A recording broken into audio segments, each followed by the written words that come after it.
नमस्कार, मैं हूं सत्यपाल और आप देख रहे हैं CWB हिंदी न्यूज। शक संवत 1946 विक्रम संवत 2081 आज आषाढ़ मास के शुक्ल पक्ष की चतुर्थी तिथि और दिन मंगलवार है। तदनुसार अंग्रेजी तारीख 9 जुलाई सन 2024। सबसे पहले आज के मुख्य समाचार। हरियाणा में महिलाओं को मिलेगा 3 लाख रुपए का लोन, बताएंगे शर्तें और जरूरी दस्तावेज। हरियाणा सरकार ने शहीद प्रदीप नैन की शहादत को किया सलाम, CM सैनी ने की 2 बड़ी घोषणाएं। हरियाणा के कॉलेजों में शिक्षकों के लगभग 4,500 पोस्ट खाली, तो 80 कॉलेजों में प्रिंसिपल तक नहीं है। हरियाणा आएंगे गृह मंत्री अमित शाह, 16 जुलाई को महेंद्रगढ़ का कर सकते हैं दौरा। विधानसभा चुनाव से पहले बीजेपी की अहम तैयारियां। फतेहाबाद में खेत जलमग्न, बाढ़ जैसे हालात बने, किसानों ने प्रशासन को लगाई गुहार, फसलें व ट्यूबवेल तक सब डूबे, नुकसान की भरपाई की उठाई मांग। सुप्रीम कोर्ट ने कहा NTA पेपर लीक मामले सेंटर्स की जानकारी दें, जिन स्टूडेंट्स को फायदा पहुंचा है उनके बारे में भी 10 जुलाई तक बताएं, 11 को होगी सुनवाई। सरकारी नौकरी अपडेट। अग्निवीर वायु भर्ती 2024 के लिए आवेदन हुए शुरू, 12वीं पास को मौका, एग्जाम से होगा सिलेक्शन।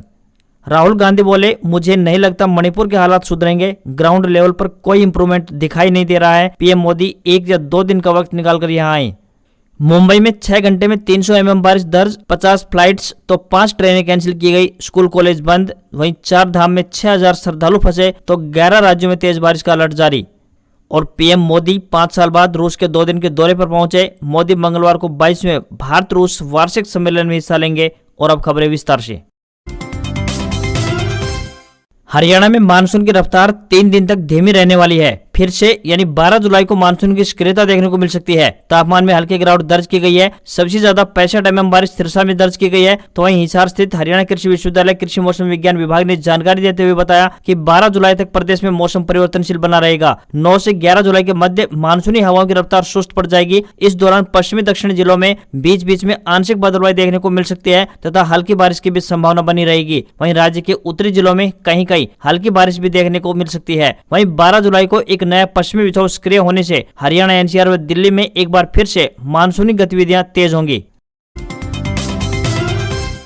UIDAI ने प्राइवेट सेक्रेटरी और अकाउंटेंट के पदों पर भर्ती के लिए आवेदन मांगे हैं। महिला हो या पुरुष, दोनों वर्गों के उम्मीदवार अपने आवेदन ऑफलाइन माध्यम से भेज सकते हैं। आवेदन करने की आखिरी तारीख 23 अगस्त 2024 रहेगी। प्राइवेट सेक्रेटरी के पदों के लिए उम्मीदवार ग्रेजुएट होने चाहिए, तो वहीं अकाउंटेंट के पदों के लिए उम्मीदवार कॉमर्स ग्रेजुएट होने चाहिए। किसी भी वर्ग के उम्मीदवारों को इन पदों के लिए कोई भी आवेदन शुल्क नहीं देना होगा। न्यूनतम आयु 18 वर्ष और अधिकतम आयु 56 वर्ष तय की गई है। इन पदों के लिए आपको ऑफलाइन माध्यम से आवेदन भेजने होंगे। उम्मीदवारों से विनम्र निवेदन है कि भर्ती के लिए आवेदन करने से पहले आधिकारिक विज्ञापन अवश्य देख लें।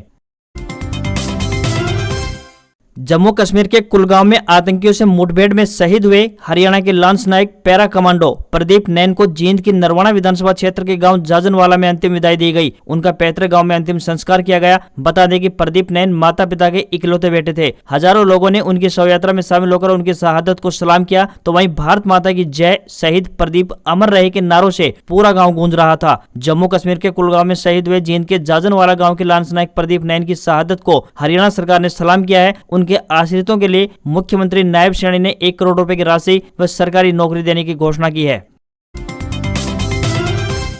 हरियाणा में लंबे समय से TGT भर्ती का इंतजार कर रहे उम्मीदवारों के लिए एक खुशखबरी सामने आ रही है। दरअसल हरियाणा कर्मचारी चयन आयोग यानी HSSC की तरफ से TGT के 7,471 पदों पर भर्ती की जानी है, लेकिन किन्हीं कारणों से वजह से यह भर्ती कोर्ट में लटक गई थी। इसी वजह से यह भर्ती सिरे नहीं चढ़ पा रही थी। अब बता दें कि जल्द ही TGT भर्ती का रिजल्ट देखने को मिल सकता है। ऐसा इसलिए क्योंकि हाईकोर्ट की तरफ से केस को खारिज कर दिया गया है। आ रही खबरों के अनुसार बता दें कि 1 हफ्ते के अंदर भर्ती का रिजल्ट जारी किया जा सकता है। सिंचाई विभाग द्वारा हरियाणा के यमुनानगर में स्थित हाथनी कुंड बैराज के सभी गेट खोल दिए गए। हिमाचल प्रदेश और यमुना नदी के कैचमेंट एरिया में हुई भारी बारिश से यमुना नदी का जलस्तर बढ़ गया है, जिस कारण हाथनी कुंड बैराज पर यमुना नदी का जलस्तर अधिकतम 39,205 क्यूसेक दर्ज किया गया। बैराज से छोड़ा गया पानी 72 घंटे के बाद राजधानी दिल्ली पहुंच जाएगा। बता दें कि सेंट्रल वाटर कमीशन द्वारा अनुमान लगाया गया था कि अभी दिल्ली में बाढ़ का खतरा नहीं है, क्योंकि हरियाणा के हाथनी कुंड बैराज से अभी 25 से 30 हजार क्यूसेक पानी ही छोड़ा जा रहा है। हरियाणा के कॉलेजों में वर्कलोड के अनुसार 4,500 शिक्षकों की कमी नजर आ रही है। इनमें सीधे तौर पर रेगुलर शिक्षकों के 2,570 पद रिक्त हैं, जबकि शेष खाली पदों पर एक्सटेंशन लेक्चरर कार्यरत हैं। वहीं राज्य के 182 कॉलेजों में से लगभग 80 कॉलेज ऐसे हैं जिनमें प्रिंसिपल तक नहीं है। दरअसल प्रदेश के कॉलेजों में सरकार की ओर से शिक्षकों के स्वीकृत पदों की संख्या 7,986 है, जिनमें से 5,416 पदों पर शिक्षक काम कर रहे हैं। इन 5,416 में तकरीबन 2,000 से ज्यादा एक्सटेंशन लेक्चरर काम कर रहे हैं। विशेष बात यह है कि कॉलेजों में प्रिंसिपल के सीधे पदों पर भी लंबे समय से भर्ती नहीं हो पा रही है। सरकार ने लंबे वक्त से असिस्टेंट प्रोफेसर और प्रिंसिपल के पदों पर सीधी भर्ती नहीं की है। साथ ही पदोन्नति से भरे जाने वाले पद भी खाली हैं। इसके चलते कॉलेजों में शिक्षा प्रभावित हो रही है। वहीं निदेशालय में शिक्षकों के रूटीन के कामकाज भी रुके पड़े हैं। हरियाणा की भारतीय जनता पार्टी सरकार महिलाओं को आत्मनिर्भर बनाने की दिशा में निरंतर प्रयासरत है। इसी कड़ी में प्रदेश सरकार ने महिलाओं को आर्थिक सामाजिक तौर पर मजबूत बनाने के लिए मातृशक्ति उद्यमिता योजना शुरू की है, जिसके तहत बैंकों के माध्यम से 3 लाख रुपए तक के ऋण दिलवाने की व्यवस्था की गई है। यह ऋण ऑटो रिक्शा या ई रिक्शा खरीद आदि गतिविधियों के लिए प्रदान किया जाएगा। सरकार द्वारा ऐसी महिलाओं को मुफ्त प्रशिक्षण या फिर ड्राइविंग लाइसेंस व ब्याज पर छूट देते हुए आसान किस्तों पर ऋण दिया जाएगा। रोहतक के डीसी अजय कुमार ने बताया कि इस योजना के तहत जिले में 2024-25 के अंतर्गत 30 लाभार्थियों को लाभ देने का लक्ष्य रखा गया है। यानी पहले आओ पहले पाओ के आधार पर इस योजना का लाभ मिलेगा। आवेदनकर्ता महिला हरियाणा के स्थायी निवासी होनी चाहिए और उसकी सालाना आय 5 लाख रुपए से कम होनी चाहिए। वहीं महिला उद्यमी की आयु 18 से 60 वर्ष के बीच होनी चाहिए तथा आवेदक पहले से लिए गए ऋण का डिफॉल्टर नहीं होना चाहिए। जिला उपायुक्त ने बताया कि इस योजना का लाभ उठाने के लिए इच्छुक पात्र महिलाएं स्थानीय जिला विकास भवन के कमरा नंबर 224-25 स्थित हरियाणा महिला विकास निगम कार्यालय में संपर्क कर सकती हैं।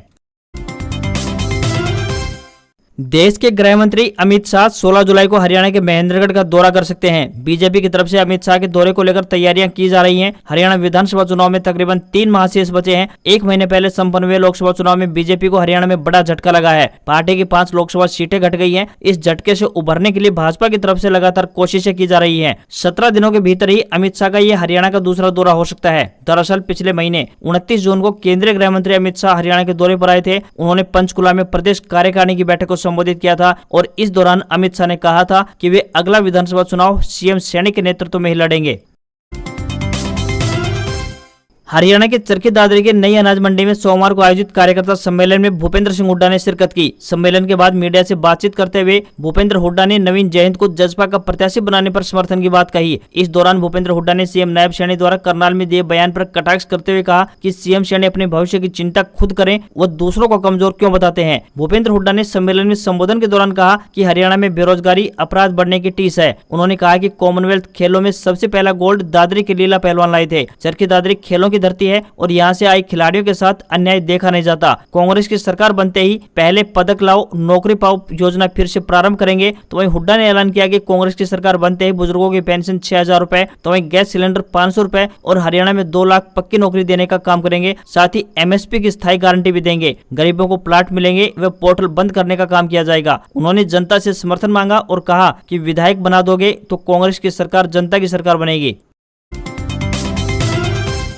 हरियाणा के फतेहाबाद में भारी बारिश के बाद फिर से बाढ़ जैसे हालात बन गए हैं। पिछले साल जहां बाढ़ घग्गर नदी में पानी बढ़ने से आई थी, तो वहीं इस बार 2 से 3 दिन तक हुई मानसून की तेज बारिश के चलते खेतों में भारी जल भरा हुआ है। किसान इसके लिए प्रशासन को जिम्मेदार ठहरा रहे हैं। हालात ये हैं कि फतेहाबाद के बाहर नेशनल हाईवे बाईपास के साथ साथ काफी बड़े क्षेत्र में बरसाती पानी जमा हो चुका है। फतेहाबाद में माजरी रोड से लेकर रतिया रोड तक चारों तरफ बारिश का पानी ही पानी नजर आता है। यह पिछले साल आई बाढ़ की त्रासदी याद करवा रहा है। काफी एकड़ जमीन में लगी धान की फसल पानी में डूब चुकी है, तो वहीं कई ढाणियां और ट्यूबवेल भी पानी की चपेट में है। इसको लेकर क्षेत्र के काफी किसान लघु सचिवालय पहुंचे और प्रशासन के अधिकारियों को अपनी व्यथा सुनाई। किसानों ने प्रशासन को मौके पर जाकर जायजा लेने की मांग भी उठाई और जल भराव से हुए नुकसान की भरपाई की मांग उठाई। हरियाणा के नए प्रभारी और राजस्थान बीजेपी के पूर्व प्रदेशाध्यक्ष सतीश पूनिया ने कहा है कि दूसरे राज्य में प्रभारी बनना देश निकालना नहीं होता है। उन्होंने हरियाणा के साथ राजस्थान में भी सक्रिय रहने के संकेत दिए हैं। पूनिया ने राजस्थान में बीजेपी के कम सीटें आने पर कहा कि जीतने पर सब कमियां ढक जाती हैं और हारने पर सब उभर कर सामने आ जाती हैं। हमें कोर्स करेक्शन करना होगा, आत्मचिंतन करना होगा। हरियाणा के विधानसभा चुनाव पर पूनिया ने कहा कि बीजेपी इस बार अपने दम पर चुनाव लड़ेगी। हरियाणा में बीजेपी की जीत की हैट्रिक लगाने का दावा करते हुए पूनिया ने कहा कि वहां डबल इंजन की सरकार का लाभ लोगों तक पहुंचा है, लोग इसे जारी रखना चाहते हैं। साथ ही उन्होंने कहा कि हरियाणा में बीजेपी ने बिना सिफारिश और बिना रिश्वत सरकारी नौकरी देने का काम किया है और जिसका लाभ चुनाव में देखने को मिलेगा। मेडिकल एंट्रेंस परीक्षा नीट 2024 विवाद पर सुप्रीम कोर्ट में सोमवार यानी 8 जुलाई को 2 घंटे 20 मिनट तक सुनवाई हुई। अदालत ने एनटीए को गड़बड़ी से फायदा उठाने वाले कैंडिडेट्स की जानकारी देने और सीबीआई को जांच का अब तक का अपडेट देने को कहा है। वहीं केंद्र सरकार से एनटीए में सुधार के लिए बनी एक्सपर्ट कमेटी की जानकारी भी मांगी है। इसके अलावा री एग्जाम की मांग करने वाली याचिकाकर्ताओं से अधिकतम 10 पेज की कंसोलिडेटेड रिपोर्ट भी मांगी है। कोर्ट ने कहा है कि सभी बुधवार शाम 5 बजे तक अपने जवाब सौंपें। मामले की अगली सुनवाई अब 11 जुलाई को होगी। भारतीय वायुसेना की तरफ से अग्निवीर वायु यानी इंटेक 02/2025 के पदों पर भर्ती के लिए आवेदन प्रक्रिया प्रारंभ हो चुकी है। उम्मीदवार ऑफिशियल वेबसाइट agnipatvayu.cdac.in पर जाकर आवेदन कर सकते हैं। भर्ती परीक्षा का आयोजन 18 अक्टूबर को किया जाएगा। एजुकेशन क्वालिफिकेशन की बात करें तो किसी भी मान्यता प्राप्त बोर्ड या संस्थान से 12वीं यानी फिजिक्स, केमिस्ट्री और मैथ विषयों के साथ होनी चाहिए। उम्मीदवारों की उम्र कम से कम 17.5 वर्ष और अधिकतम 21 वर्ष तक होनी चाहिए। ऑफिशियल वेबसाइट agnipatvayu.cdac.in पर जाकर कैंडिडेट अप्लाई कर सकते हैं। मुंबई में रविवार देर रात 1 बजे से सोमवार सुबह 7 बजे तक 6 घंटों में तकरीबन 300 मिलीमीटर से ज्यादा बारिश दर्ज की गई है। 50 फ्लाइट्स जहां कैंसिल करनी पड़ी, तो इस बीच सीएम एकनाथ शिंदे ने लोगों से अपील की कि जरूरी हो तभी घर से बाहर निकलें। मौसम विभाग ने 11 राज्यों में भारी बारिश का अलर्ट जारी किया है। वहीं उत्तराखंड में पिछले 4 दिनों से जारी तेज बारिश के चलते केदारनाथ बद्रीनाथ हाईवे समेत 115 से अधिक सड़कें बंद हो गई हैं, तो कई रास्ते लैंडस्लाइड की वजह से तो कुछ बह जाने के कारण बंद हो गए। इसके बाद 4 धाम यात्रा रोक दी गई है। इससे जगह जगह पर 6000 श्रद्धालु फंसे हुए हैं। साथ ही गंगा समेत 6 नदियां खतरे के निशान के करीब बह रही हैं। तो पश्चिम बंगाल के हिमालय की तराई वाले इलाकों में बाढ़ जैसे हालात बने हुए हैं, तो वहीं असम में बाढ़ की स्थिति लगातार गंभीर बनी हुई है। भारतीय शेयर बाजार में फ्लैट कारोबार देखने को मिला है। सेंसेक्स 36 अंक की गिरावट के साथ 79,960 के स्तर पर क्लोज हुआ, तो वहीं निफ्टी में भी 3 अंक की गिरावट देखने को मिली और ये 24,320 के स्तर पर क्लोज हुआ। बैंकिंग और मेटल शेयर्स में सबसे अधिक गिरावट देखने को मिली, तो वहीं आईटी व एफएमसीजी और पावर शेयर्स में बढ़त देखने को रही। वहीं 10 ग्राम 24 कैरेट सोना 270 रुपए बढ़कर 72,910 रुपए पर पहुंच गया, तो वहीं 1 किलोग्राम चांदी 591 रुपए चढ़कर 91,300 रुपए में बिक रही है। वहीं दिल्ली में बात करें तो 10 ग्राम 22 कैरेट सोने की कीमत 67,600 रुपए और 10 ग्राम 24 कैरेट सोने की कीमत 73,730 रुपए पहुंच गई है। आज खबरों बस इतना ही। देखते रहिए आपका अपना हरियाणा का सबसे बेहतरीन news channel CWB Hindi news. नमस्कार। इसी आशा के साथ आपका दिन शुभ रहे।